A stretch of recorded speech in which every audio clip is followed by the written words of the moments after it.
Hello, Philly weather peeps. Bread and Milk here, just giving you a quick update on the weather to come between Christmas and New Year's. So right now we are in a pattern that is really difficult for us to produce any type of snowfall in the mid-Atlantic states. Could we get lucky? Sure. Is it going to be any type of blockbuster nor'easter? Absolutely not. Let me show you why. So this is the jet stream. This is way up in the atmosphere, and this is showing basically the stream of wind high up in the atmosphere. And these are the steering currents. I look at the upper atmosphere first whenever I'm looking at the weather computer models, because this kind of gives me an idea of where the troughs of low pressure and the ridges of high pressure are setting up.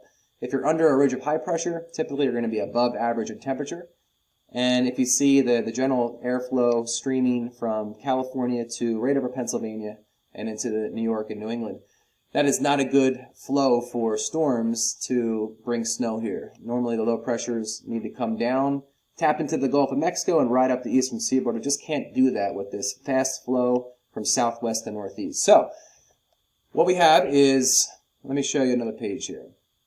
So from the jet stream, we're looking a little bit farther down in the atmosphere, still well above the surface of the earth. This is where planes fly. Again, I'm looking at the upper levels. This dictates where any surface low pressure and high pressure systems will go.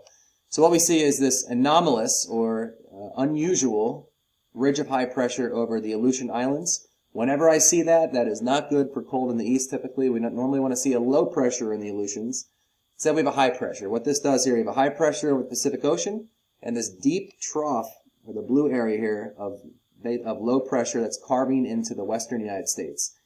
This flow of air is coming right down from the Arctic regions and dropping into western Canada and eventually down the west coast. So it's fantastic for snow lovers out west. Typically, not always, but typically whenever it's a deep trough in the west, it means there's going to be a ridge in the east, and that's exactly what we're going to see.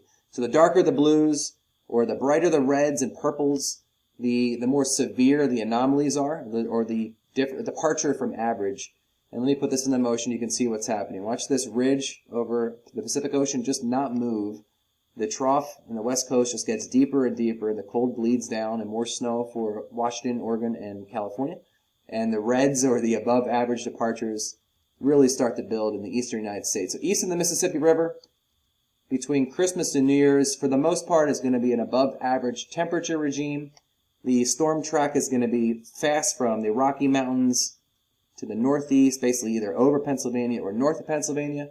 Whenever storms traverse north of where we live, that's going to pull up the warm air in front, and you'll get some cold air behind it, but by then the precipitation has moved on. So to put that in perspective, here are the high temperatures, or the temperatures, surface level temperatures on Christmas Day. Here we are at lunchtime Christmas. You can see over the Philadelphia area, I know it's tough to read, but you have 50s and 60s surging north into Delaware, Virginia, and Maryland. Still a bit of a cold pocket in Pennsylvania, so we might get into the 40s, close to 50, and then farther north in the Poconos, certainly will be a little bit colder. You can see where all the cold air is. If you look up here in the northern plains into Canada, it is the below freezing is touching there. How quickly would that get here? Well, we have to wait at least another week. So let me put this into motion. If you recall, that ridge of high pressure, the red area was building over the east coast, and we can see the temperatures follow suit. Here we are on Sunday afternoon, and just look at the warmth over the southern states here. And we're talking record highs. We have 80s in Texas, 70s all along the Gulf Coast. Let's see how much of that gets up to our vicinity. You can see ahead of another storm system. I remember the storm flow is from the southwest to the northeast, and it just pulls up, draws up the warmer air ahead of the low pressure. The cold air will come down behind it. Here we are on December 27th in the afternoon, December 28th. Again, we're not going to get into the 70s and 80s, but just for the prospects of any type of cold or snow or ice are very limited in our area until we get past the new year. And just look at this. Here we are December 29th, 60s and 70s, all the way up into Ohio. Chicago, Illinois has not seen a flake of snow yet, nothing measurable, and that is a record for them for latest snowfall. And they may get lucky by the weekend, but still a pretty incredible stat. So east of the Mississippi is just reeling in warm air and lack of snow right now, even up into upstate New York, well below average. Ski resorts up there are struggling. So you can see the cold air making progress though. So I think after New Year, we'll have to see how it goes. We've been head faked before as far as thinking the cold was going to dive in faster.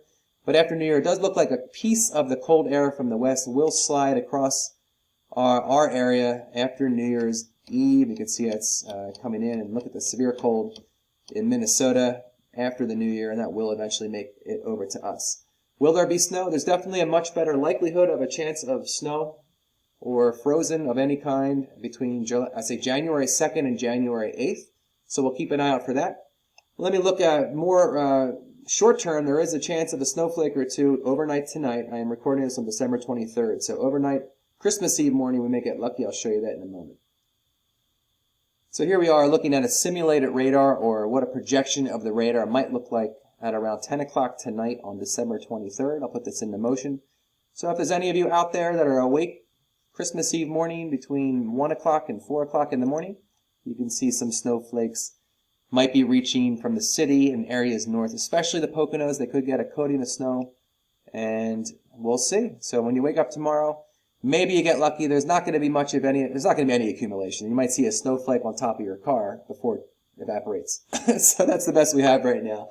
For any future storm updates, I will let you know on the Bread and Milk Facebook page. Please make sure to like that so you get updates.